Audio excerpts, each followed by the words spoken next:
한국의 어느 목사님이 TV에 굉장히 많이 나오신 분이 한 분 계십니다.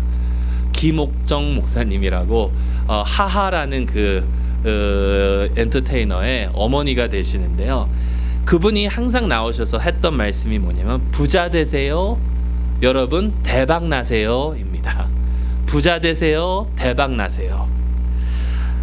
한때 굉장히 텔레비에서 많이 나왔던 그런 멘트들입니다. 근데 여러분, 이 말은 들어서 기분 나빠할 사람이 없습니다. 그렇지 않습니까? 나보고 부자 되라고 하는데, 대박 나라고 하는데 흐뭇하게 되죠. 이것을 누가 과연 마다하겠습니까? 한번 질문을 드릴게요. 여러분 가운데 혹시 부자 되기 싫으신 분 한번 손 들어 보세요. 한 분 드시네요. 예.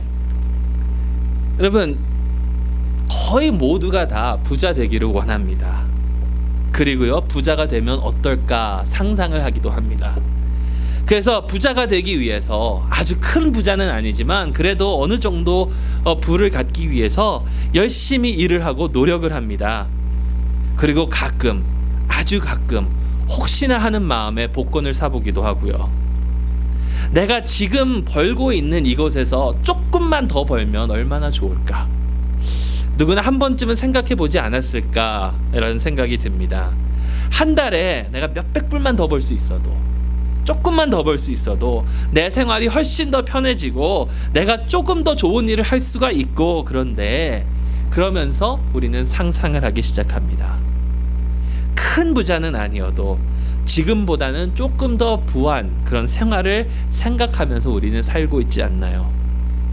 근데 여러분, 성경을 보면요, 부자에 대해서 굉장히 부정적인 이야기가 많이 나오고 있는 것을 봅니다. 부자와 나사로의 이야기 다 아시죠? 거기서 나사로는 천국을 갔는데 부자는 지옥불에 떨어지고 말았습니다. 마태복음과 마가복음에 나오는 그 부자 청년에 대한 이야기를 보게 되면 예수님을 찾아와 어떻게 영생을 얻을 수 있느냐 물었지만 예수님의 말씀을 듣고 그 청년은 오히려 마음에 근심하여 돌아갔다라고 성경은 기록하고 있습니다. 그 이야기가 나온 다음에 예수님께서 제자들에게 하신 말씀은 약대가 바늘귀로 들어가는 것이 부자가 하나님의 나라에 들어가는 것보다 쉬우니라 라고 하셨습니다. 여러분, 그렇다면 아직도 부자 되기 원하시나요? 물론 부자가 다 천국에 못 들어간다는 말은 아니죠. 부자 중에서도 하나님 보시기에 기뻐하시는 삶을 살고 하나님의 나라에 들어간 부자들도 굉장히 많습니다. 아브라함도 엄청난 부자였고요, 보아스도 부자였습니다. 그리고 신약 성경에는 아마 추측해 보건대 니고데모도, 그 사람도 엄청난 부유한 사람이었는데 그 사람도 하나님의 나라에 있을 것 같습니다. 니고데모는 어떻게 했습니까? 예수님께서 십자가에 못 박혀 돌아가시고 난 다음에 그 시체를 가져다가 닦아주고 장사를 지내준 사람 중에 하나입니다. 여러분, 이들은 무엇이 달라서, 이들의 삶은 다른 부자들과 무엇이 달라서 이 약대가 바늘귀로 들어가기보다 더 힘든 그 천국에, 그 더 어려운 그 천국에 들어갈 수 있었을까요? 우리 함께 그 말씀을 나눠보기를 소망합니다. 오늘 본문에 예수님께서는 한 부자의 비유를 들어서 말씀을 하셨습니다. 이 비유는 이렇습니다. 한 부자가 밭이 있었는데 풍년입니다. 굉장히 많은 곡식들을 거둬들여서 자기가 보관할, 이 곡식들을 도무지 보관할 그런 곡간이 부족해서 걱정을 하고 있습니다. 그래서 곡간을 더 크게 만들고 거기에 자기의 모든 것들을 보관하면서 평안히 쉬고 먹고 마시고 즐거워할 그런 계획을 가졌다라고 전하고 있죠. 근데 하나님께서는 그를 어리석은 자로 보셨는데 그 이유는 바로 그날 밤 이 부자는 죽게 되어서 자기가 쌓고 모아둔 그 모든 그 재물을, 그 자기의 그 부를 하나도 누리지 못할 것이기 때문이다라는 것입니다. 여러분, 수백만 불, 수천만 불을 벌면 뭐합니까? 그것을 한 번도 써보지도 못하고 죽게 된다면 아무런 소용이 없는 것입니다. 내가 아무리 많이 벌었더라도 그것을 누리지 못하면 우리에게 유익되는 것은 하나도 없다라는 것입니다. 그런데 왜 예수님께서 이 비유를 말씀하셨을까요? 이 비유를 말씀하신 그 배경에는 어느 한 사람이 나와서 예수님께 선생님, 내 형을 명하여 유업을 나와 나누게 하소서라고 요청했기 때문입니다. 이 사람은 예수님께 중재를 요구한 것이 아닙니다.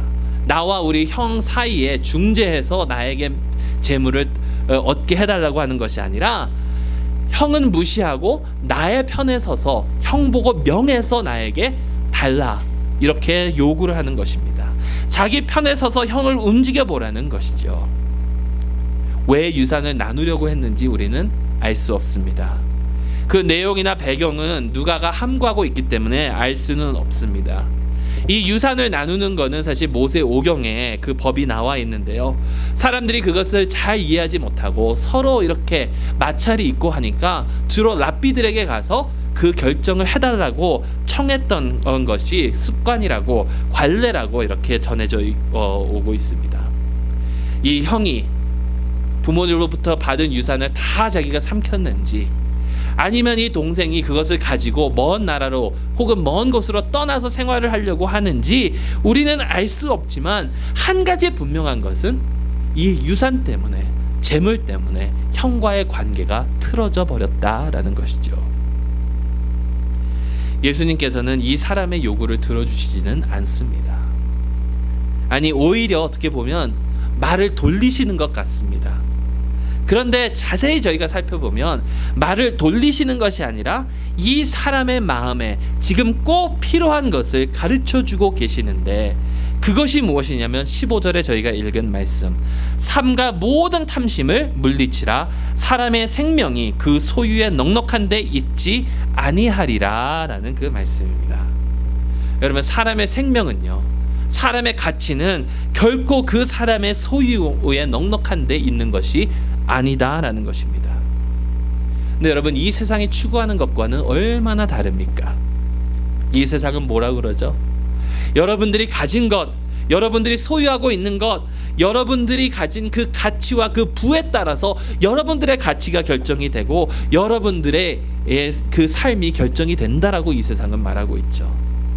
이 백 하나만 더 있으면, 아니 이 시계 하나만 더 차고 있으면, 이 보석만 가지고 있으면, 아니 이런 자동차를 운전하고 다닌다면 여러분들은 사회적 그 위치가 높아지고 가치가 높아진다고 이 세상은 말하고 있습니다.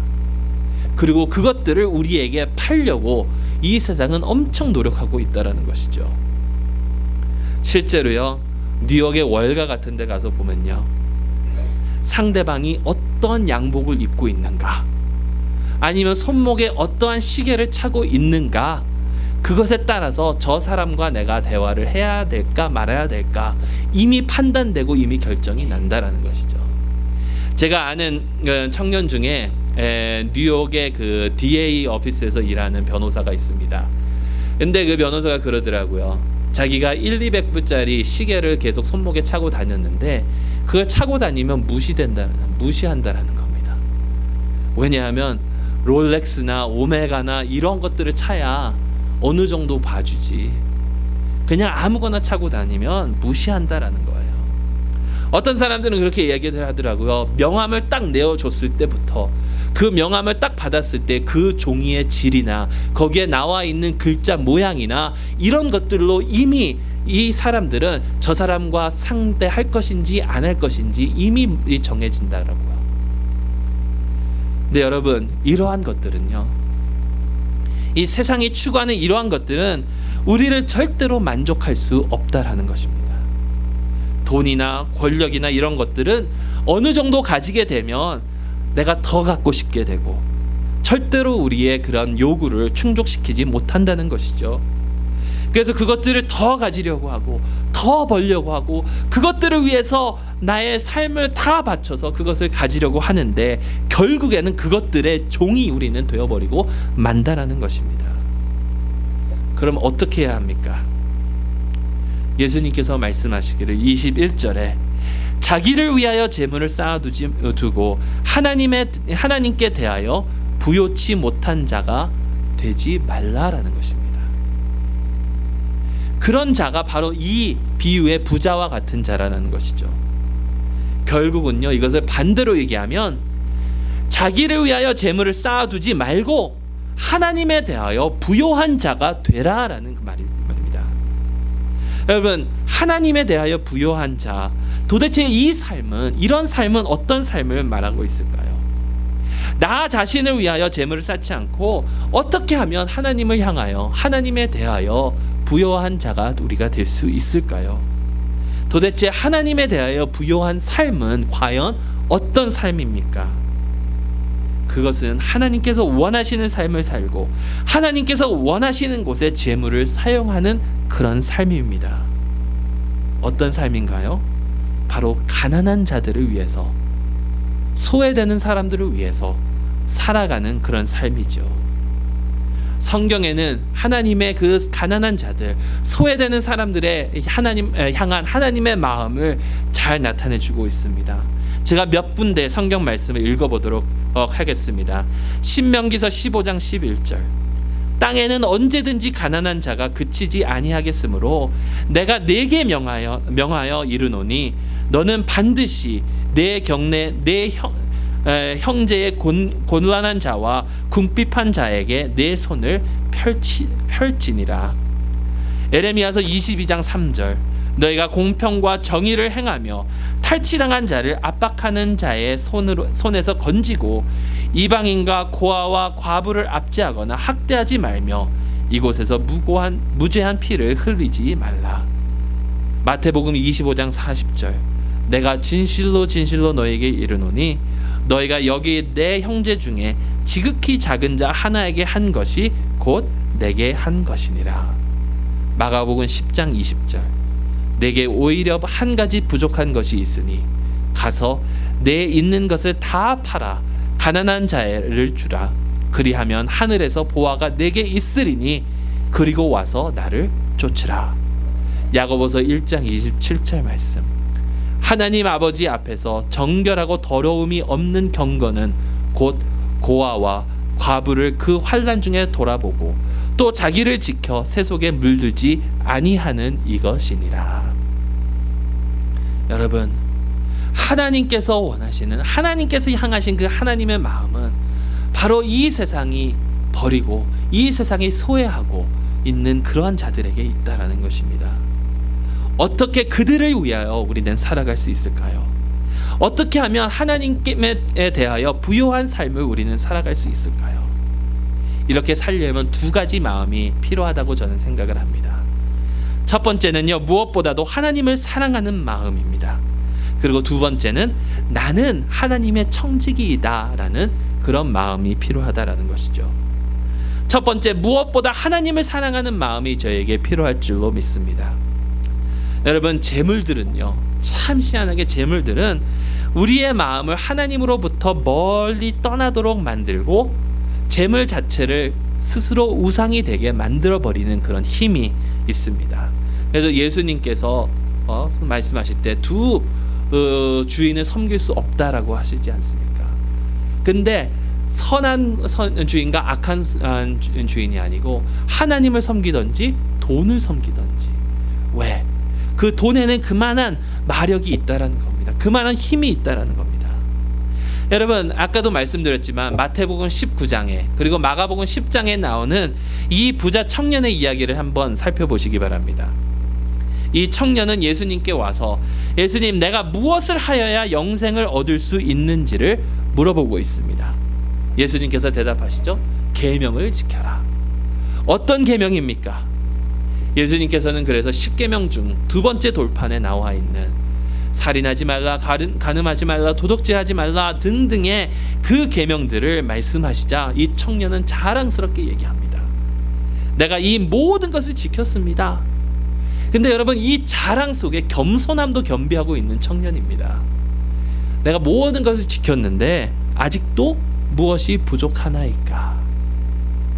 여러분, 이 청년을 보면 정말 올바른 청년이고 정말 대단한 청년입니다. 이 청년에게 예수님께서 대답하십니다. 마가복음 10장 21절 22절 말씀. 예수께서 그를 보시고 사랑하사 가라사대 내게 오직 오히려 한 가지 부족한 것이 있으니 가서 내 있는 것을 다 팔아 가난한 자들에게 주라. 그리하면 하늘에서 보화가 내게 있으리니 그리고 와서 나를 쫓으라 하시니 그 사람은 재물이 많은 고로 이 말씀을 인하여 슬픈 기색을 띠고 근심하며 가니라. 여러분, 이 청년은요 대단한 청년입니다. 부자였고요, 율법을 아주 잘 지킨 모범생이었고요, 거기다가 자기의 부족한 점까지도 알려고 하는 겸손함까지 겸비한 그런 청년입니다. 그 부족한 것을 알기 위해서 예수님께 물어보았습니다. 그런데 예수님께서 그 재물을 팔아 가난한 자들에게 주고 나를 쫓으라 하시니까 재물이 많아서 근심하며 떠났습니다. 하나님 말씀을 다 지켰다고 자부심했던 이 청년이 하나님 외에는 다른 신을 두지 말라, 하나님 외에는 하나님만 온전히 사랑하라라는 그 하나님의 말씀은 못 지켰다라는 것입니다. 하나님을 진정으로 사랑한다면 그 재물보다도 하나님을 더 사랑했어야 되는데 그 재물을 버리고 나를 쫓으라 하는 그 계명은 지키지 못했다라는 것이죠. 여러분, 우리 삶 속에 아직도 내가 붙들고 놓지 못하고 있는 그것은 무엇입니까? 하나님이 놓으라고 하시면, 버리라고 하시면, 팔라고 하시면 과연 팔 수 있겠습니까? 그것이 무엇입니까? 어떤 사람에겐 그것이 재물이 될 수도 있고요, 어떤 사람에게 그것은 그 관계가 될 수도 있고요, 자녀가 될 수도 있고, 무엇이든 간에 그것을 하나님께서 버리라고 한다면 과연 진정으로 버리실 수 있겠습니까? 둘째는요, 우리는 청지기적 마인드를 가져야 된다라는 것입니다. 여러분, 오늘 본문에 나오는 이 부자의 모습을 보면 자기가 가진 그 모든 것이 다 자기 것이라고 이야기를 합니다. 내가 곡식을 쌓아둘 곳이 없으니 하면서 나오는 내용이 보세요. 내 곡간, 내 모든 곡식, 내 물건, 내 영혼 다 내 것입니다. 내 것. 근데 여러분, 사실 그 어느 하나 나의 것은 없습니다. 모두 다 하나님께서 내게 맡겨주시는 것이죠. 나의 재물도 그렇고요, 나의 건강도 그렇고요, 나의 자식도 그렇고, 나의 지식도 마찬가지고, 심지어는 내 시간마저도 하나님께서 주관하시고 하나님의 것인데, 그래서 하나님께서 우리에게 허락하여 주시는 것인데 다 하나님 것이고 나에게는 맡겨주신 것입니다. 그러니 나는 청지기 역할을 감당할 뿐이다 라는 것이죠. 여러분, 청지기는 주인으로부터 재물을 받아서 주인을 위하여 잘 쓰고 주인을 위하여 잘 매니지하는 것이 청지기입니다. 내 유익을 위하여 쓰면 안 됩니다. 내 유익을 위하여 쓴다면 그것은 도적질하는 것밖에 되지 않는다라는 것이죠. 하나님의 것으로 하나님께서 원하시는 곳에 사용해야 되는데 그것을 싫어한다면 그것은 청지기가 되지 못한다는 것이죠. 여러분, 오늘날 우리는 과연 어떻습니까? 교회의 주인은 누구시죠? 바로 예수님이십니다. 교회의 건물은요, 뿐만 아니라 여러분의 집은, 여러분의 시간은, 여러분의 자녀는 여러분 무엇보다 하나님을 더 사랑하고 내가 가진 모든 것이 주님의 것임을 깨닫고 청지기 역할을 잘 감당하는 저희 모두가 될 수 있기를 축원합니다. 근데 참 힘든 것이요, 내가 청지기 역할을 잘해야지, 내가 청지기 역할을 잘 감당해야지, 내가 하나님만 사랑해야지 이렇게 마음을 먹는다고 해서 우리가 그렇게 변화되는 것은 아니다라는 것이죠. 내가 아무리 그렇게 노력하려고 해도 우리의 마음속에는 나를 향한, 나를 원하는 그런 것들이, 그런 마음이 크다라는 것입니다. 근데요, 왜 하나님께서 우리에게 이런 역할을 주셨는지 우리가 깨닫는다면 이야기가 달라진다라는 것이죠. 하나님께서 우리를 청지기 삼아 주실 수 있었던 것은 우리가 이 비유에 나오는 그 부자나 아니면 아까 말씀드렸던 그 부자 청년보다 우리가 더 나아서 우리가 더 잘나서가 절대로 아닙니다. 자신을 위하여 재물을 쌓지 말고 하나님께 부요한 자가 되라 라고 말씀하실 때 재물을 다 팔아 가난한 자에게 나눠주라 라고 명령하신 그분께서 바로 우리를 사랑하시고 우리를 긍휼히 여겨주시고 먼저 우리를 위해서 그것을 실천해 주셨기 때문이다라는 것입니다. 여러분, 이 세상의 모든 부를, 모든 재물을, 이 세상의 모든 것들을 다 자기의 것으로 취하실 수 있는 분이 계시죠. 바로 예수 그리스도십니다. 이 세상의 모든 영광을 홀로 받기에 합당하신 그 예수님께서 이 세상의 모든 것이 그분의 것인데 영적으로 가난한 우리에게 우리를 구원하여 주려고 자신이 가질 수 있는 그 모든 것을 팔아버리셨다라는 것입니다. 그리고 우리에게 주셨다라는 것입니다. 어디까지 우리에게 주셨습니까? 자기 목숨까지도 내어주시면서 우리를 챙겨주신 분이 바로 우리 주 예수 그리스도십니다. 우리에게 가난한 자를 위하여 우리의 재물을 쓰라고 명령하셨던, 말씀하셨던 그 분은 자기의 모든 것을 영적으로 가난한 우리에게 베풀어 주셨다라는 것입니다. 그러면서 우리를 주님의 청지기로 삼아 주셨지요. 여러분, 그분은 우리를 사랑하고 우리를 위하여 모든 것을 주셨는데 과연 그분을 위하여 우리는 사랑하고 그분을 위하여 살 수 있습니까? 우리에게 예수 그리스도를 통하여 놀라운 사랑을 베풀어 주신 하나님께 감사드리며 하나님께 대하여 부요한 저희 모두가 될 수 있기를 간절히 소망합니다. 내가 먼저 하는 것이 아니라 하나님께서 그 천국의 불을 우리에게 나눠주셨기 때문에 그 사랑에 힘입어 우리 또한 우리에게 맡겨주신 그 모든 것들을 서로를 위해서, 하나님을 위해서 나누며 살아갈 수 있는 믿음이 저희 가운데 넘쳐나기를 주님의 이름으로 축원합니다. 기도하겠습니다.